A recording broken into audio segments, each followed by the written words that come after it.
y esta es la vida eterna, que te conozcan a ti, el único Dios verdadero, y a Jesucristo a quien has enviado.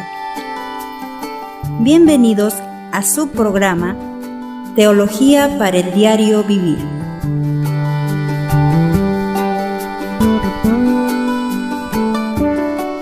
Bienvenidos a cada uno de ustedes al programa Teología para el Diario Vivir. Estamos estudiando el libro de Oseas y hoy llegamos al capítulo 10.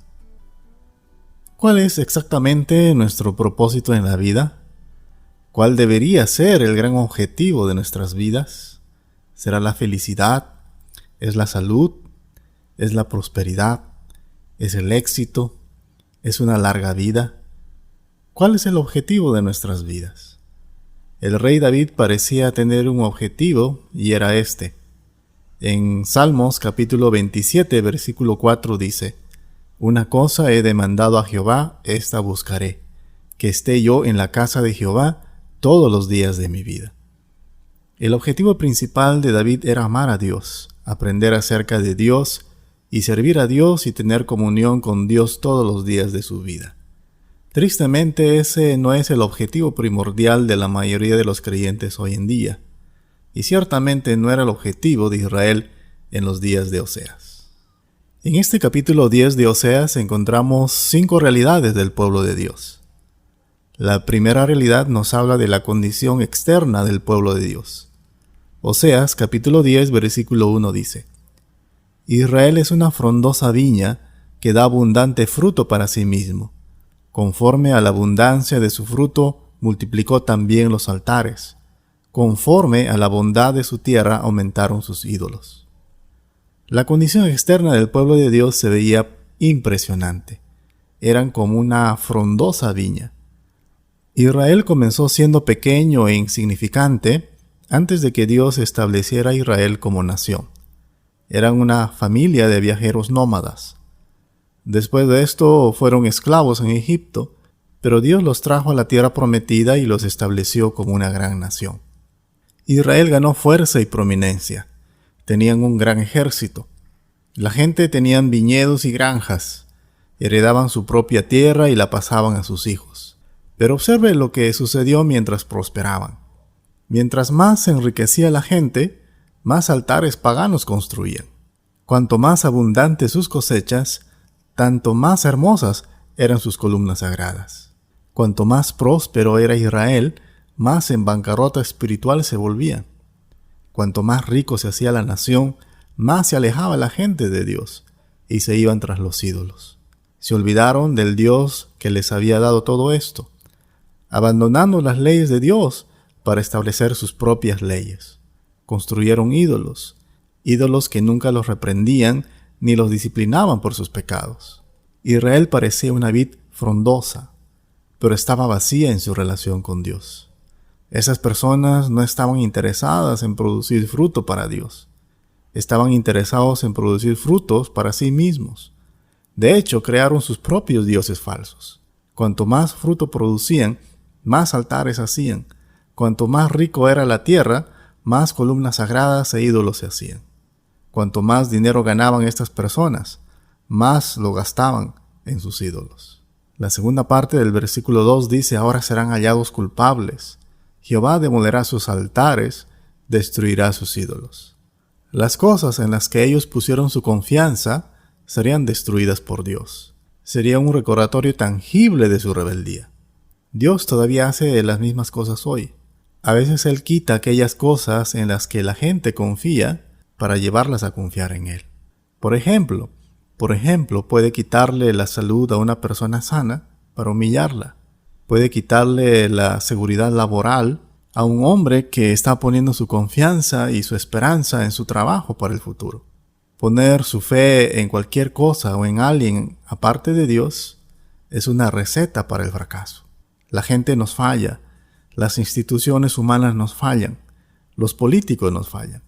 Incluso nuestros amigos en algún momento llegarán a fallarnos. Nosotros también fallamos a los demás. Podemos aprender de esta manera difícil, o de la manera fácil, aprendiendo de otros, como los israelitas en este capítulo. La segunda realidad que encontramos en este capítulo 10 de Oseas es la condición espiritual del pueblo de Dios. La primera parte del versículo 2 dice: está dividido su corazón. Note lo que Dios dice acerca de su propio pueblo, que su corazón estaba dividido. La palabra hebrea dividido, chalach, es una palabra que significa que tenían corazones suaves, por lo que le resultaba fácilmente irse tras los ídolos que mejor les convenían. Estas personas jugaban con los asuntos espirituales, probaban todo tipo de movimientos religiosos, pero no tenían corazones que estuvieran interesados en estar bien con Dios. Eran hábiles hipócritas religiosos. Por fuera daban la impresión de que estaban muy preocupados por Dios y su palabra, pero por dentro estaban viviendo una mentira. La tercera realidad que encontramos en este capítulo 10 es la condición arrogante del pueblo de Dios. Oseas capítulo 10 versículos 3 y 4 dice: seguramente dirán ahora, no tenemos rey, porque no temimos a Jehová. ¿Y qué haría el rey por nosotros? Han hablado palabras jurando en vano el hacer pacto. Por tanto, el juicio florecerá como ajenjo en los surcos del campo. En 1 Samuel capítulo 8, la nación le pide a Samuel que le unja un rey. Samuel no estaba de acuerdo con este deseo, y Dios les dice que lo estaban rechazando como su rey. Luego Samuel les advierte sobre los problemas que les traería tener un rey. 1 Samuel capítulo 8 versículos 6 y 7 dice: pero no agradó a Samuel esta palabra que dijeron: danos un rey que nos juzgue. Y Samuel oró a Jehová. Y dijo Jehová a Samuel: oye la voz del pueblo en todo lo que te digan, porque no te han desechado a ti, sino a mí me han desechado, para que no reine sobre ellos. Más adelante, los versículos 10 al 18 dice: y refirió Samuel todas las palabras de Jehová al pueblo que le había pedido rey. Dijo pues: así hará el rey que reinará sobre vosotros. Tomará vuestros hijos y los pondrá en sus carros y en su gente de a caballo, para que corran delante de su carro. Y nombrará para sí jefes de miles y jefes de 50. Los pondrá a sí mismo a que aren sus campos y siguen sus mieses, y a que hagan sus armas de guerra y los pertrechos de sus carros. Tomará también a vuestras hijas para que sean perfumadoras, cocineras y amasadoras. Asimismo tomará lo mejor de vuestras tierras, de vuestras viñas y de vuestros olivares, y los dará a sus siervos. Diezmará vuestro grano y vuestras viñas, para dar a sus oficiales y a sus siervos. Tomará vuestros siervos y vuestras siervas, vuestros mejores jóvenes y vuestros asnos, y con ellos hará sus obras. Diezmará también vuestros rebaños y seréis sus siervos. Y clamaréis aquel día a causa de vuestro rey que os habéis elegido, mas Jehová no os responderá en aquel día. Debido a la insistencia del pueblo, Dios les dio un rey. Ahora ellos se cansan de sus reyes y dicen: no tenemos rey. Todos los reyes del reino del norte fueron malvados. Ninguno de ellos sirvió a Dios, y los 5 últimos fueron especialmente malvados. Llegaron al trono por traición. Los asesinatos y golpes de estado eran algo común en esos días. Los reyes se preocupaban solo por ellos mismos y no por la gente. Estas personas eran arrogantes. No creían que necesitaban un líder piadoso. De hecho, dijeron: no tenemos rey y no necesitamos un rey. La razón por la que dijeron esto es porque no tenían reverencia de Dios. Se reverenciaban a sí mismos. Ellos no querían reconocer a un rey designado por Dios y no creían necesitarlo. El versículo 4 dice: han hablado palabras jurando en vano al hacer pacto. Por tanto, el juicio florecerá como ajenjo en los surcos del campo. Este versículo es intrigante, porque uno de los indicadores de que estas personas realmente no temían al Señor es que hacían promesas legales y luego nunca las cumplían. Una característica de una persona que no teme a Dios es que no es una persona de palabra. Hacían juramentos sin valor y prometían cosas que no cumplían. No había justicia en sus juicios. Como resultado, el juicio estaba creciendo como una hierba venenosa y pronto los destruiría. La cuarta realidad que encontramos en este capítulo 10 es que el pueblo de Dios recibirá el castigo de Dios. Y esto lo encontramos de los versículos 2 al 10. Aquí encontramos 4 juicios de castigos inmediatos y futuros que están dirigidos a Israel. De hecho, aquí hay una descripción de lo que sucederá al pueblo del Señor en la tribulación. En los versículos 2 al 10 encontramos 4 castigos que el pueblo de Dios recibiría por parte de Dios. En el primer castigo, Dios derribaría y destruiría sus lugares de adoración.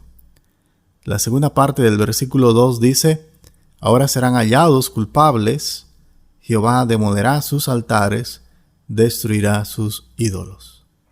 En el segundo castigo, Dios permitiría que la gente de sus ciudades más importantes sean atemorizados. Versículos 5 y 6 dice: por las becerras de Bet-Aven serán atemorizados los moradores de Samaria, porque su pueblo lamentará a causa del becerro, y sus sacerdotes que en él se regocijaban por su gloria, la cual será disipada. Aún será él llevado a Siria como presente al rey Jareb. Efraín será avergonzado, e Israel se avergonzará de su consejo. La referencia aquí es a Samaria, que era la capital de Israel. Bet-Aven es un término que significa casa de maldad o casa de ídolos, y se refiere al sistema religioso, pagano y político. Despectivamente es una referencia a Betel, que significa casa de Dios. La gente importante vivía en Samaria y Efraín. Las personas que vivían en esas ciudades tenían mucho dinero. Dios dice que los derribaría y que sus líderes tendrían miedo. El pueblo se lamentaría no por haber pecado contra Dios, sino porque su ídolo, que era un becerro, había sido destruido. ¿Ves lo degeneradas que eran estas personas? Así era el pueblo de Dios. Estaban adorando a un becerro. Según el versículo 6, una de las razones por las que tenían miedo era porque su becerro fue llevado a Siria. Fue llevado como un regalo para el rey asirio, y esto se convirtió en orgullo para este rey conquistador. Al final del versículo 6, Dios dice que Efraín finalmente se avergonzará de lo que hizo, e Israel finalmente se avergonzará de sus planes y consejos, porque todos fracasaron. Esa palabra avergonzado se usa 2 veces en este versículo, y significa que el pueblo de Dios algún día vería su vil condición, se lamentaría y se avergonzará por completo de ella. En el castigo número 3, Dios destruiría a sus ciudades y líderes políticos más importantes. Versículo 7 dice: de Samaria fue cortado su rey como espuma sobre la superficie de las aguas. Samaria fue la capital de Israel. Este era el lugar donde se encontraban los principales políticos. Dios los destruiría. Por lo tanto, no solo serían destruidos sus ciudades importantes, sino que también serían destruidos sus líderes políticos más importantes. En el castigo número 4, Dios destruiría sus lugares religiosos más importantes. El versículo 8 dice: y los lugares altos de Aven serán destruidos. El pecado de Israel crecerá sobre sus altares espino y cardo. Y dirán a los montes: cubridnos, y a los collados: caed sobre nosotros. Israel adoraba a dioses falsos en lugares falsos. Dios como castigo haría que en sus altares crecieran espinos y cardos. Para la gente sería tan aterrador que clamarán a las montañas para que caigan sobre ellos. Oseas capítulo 10 versículos 9 y 10 dice: desde los días de Gabá has pecado, oh Israel. Allí estuvieron, no los tomó la batalla de Gabá contra los inicuos. Y los castigaré cuando lo desee, y pueblos se juntarán sobre ellos cuando sean atados por su doble crimen. Dios una vez más le recuerda a su pueblo su rebelión desde los días de Gabá. Note lo que Dios dice en el versículo 9. Allí estuvieron. Lo que esto significa es que su pueblo había mantenido la mentalidad y el estilo de vida desde los días de Gabá. En otras palabras, el pueblo de Dios estaba viviendo una vida en pecado. Ya habíamos visto esto anteriormente. La historia del pecado del pueblo de Dios en Gabá se encuentra en Jueces, capítulos 19 al 21. El pueblo de Dios hizo cosas malas y depravadas en ese lugar. Había homosexualismo, violación en grupo, descuartizamientos. Ahí se cometían delitos como el asesinato, el secuestro y la guerra civil. Dios dice que no se había olvidado de la maldad de esas personas, y actualmente el pueblo de Dios eran como ellos. Dios dice que los castigaría por su pecado, y cuando llegue ese día haría que todos los pueblos se junten contra ellos. La quinta realidad que encontramos en este capítulo 10 de Oseas es que el pueblo de Dios necesitaba buscar al Señor inmediatamente. Y eso lo encontramos de los versículos 11 al 15. Dice la palabra del Señor: Efraín es novilla domada, que le gusta trillar, mas yo pasaré sobre su lozana cerviz. Haré llegar yugo a Efraín, arará Judá, quebrará sus terrones Jacob. Sembrad para vosotros en justicia, segad para vosotros en misericordia, haced para vosotros barbecho, porque es el tiempo de buscar a Jehová, hasta que venga y os enseñe justicia. Habéis arado impiedad y segasteis iniquidad, comeréis fruto de mentira, porque confiaste en tu camino y en la multitud de tus valientes. Por tanto, en tus pueblos se levantarán alboroto, y todas tus fortalezas serán destruidas, como destruyó Salmán a Bet-Arbel en el día de la batalla, cuando la madre fue destrozada con los hijos. Así hará a vosotros Betel, por causa de vuestra gran maldad. A la mañana será del todo cortado el rey de Israel. Ahora Dios usa una metáfora del mundo agrícola para referirse a la situación de su pueblo. Tanto a Efraín como a Israel les encanta prosperar, pero no para dar buenos frutos. El único fruto que ha producido el pueblo de Dios es la inmoralidad y la idolatría. Según los versículos 11 y 12, Dios dice que es hora de buscar al Señor. Es hora de comenzar a sembrar justicia y bondad hasta que llegue el momento en que haga llover justicia sobre ellos. Lo que eso significa al final del versículo 12 es que llegará el día en que Jesucristo reinará como Rey de los judíos con total justicia y su pueblo disfrutará de la paz nacional. Lo asombroso del versículo 12 es que a pesar de su pecado y maldad, todavía había tiempo para buscar al Señor. Aún había tiempo para hacer las cosas bien. Así que no importa cuán pecador haya sido uno, o cuánto tiempo haya estado en el pecado, todavía hay tiempo para buscar al Señor. Estas personas adoraban un becerro de oro y estaban involucrados en un comportamiento pagano e inmoral. Y Dios les dice que se aparten de eso y busquen a Dios y su palabra, que persigan la justicia y Dios los bendecirá. Pero en el versículo 13 Dios describe lo que su pueblo ha estado haciendo y todavía sigue haciendo. Hay 5 descripciones de cómo era la vida de su pueblo. La primera descripción es que han sembrado iniquidad y no justicia. La primera parte del versículo 13 dice: habéis arado impiedad. La segunda descripción es que han cosechado abundantemente por su pecado. La segunda parte del versículo 13 dice: segasteis iniquidad. La tercera descripción es que han comido fruto de mentira y no la verdad de Dios. La tercera parte del versículo 13 dice: comeréis fruto de mentira. La descripción número 4 es que han confiado en sí mismos y no en Dios. La cuarta parte del versículo 13 dice: porque confiasteis en tu camino.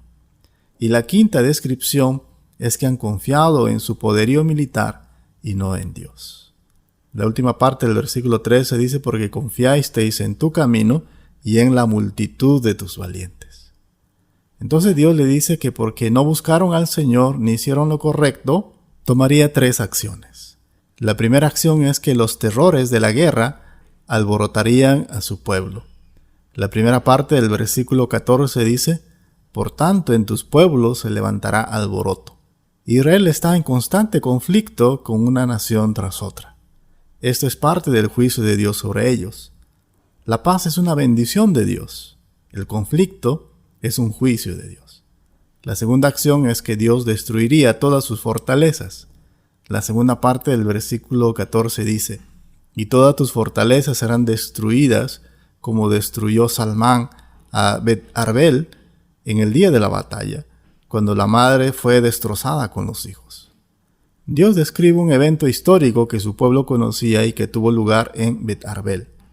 En ese evento, Salmán, que probablemente es una referencia a Salmanasar, rey de Asiria, había combatido en ese lugar, destruyéndolo y asesinando a madres y bebés.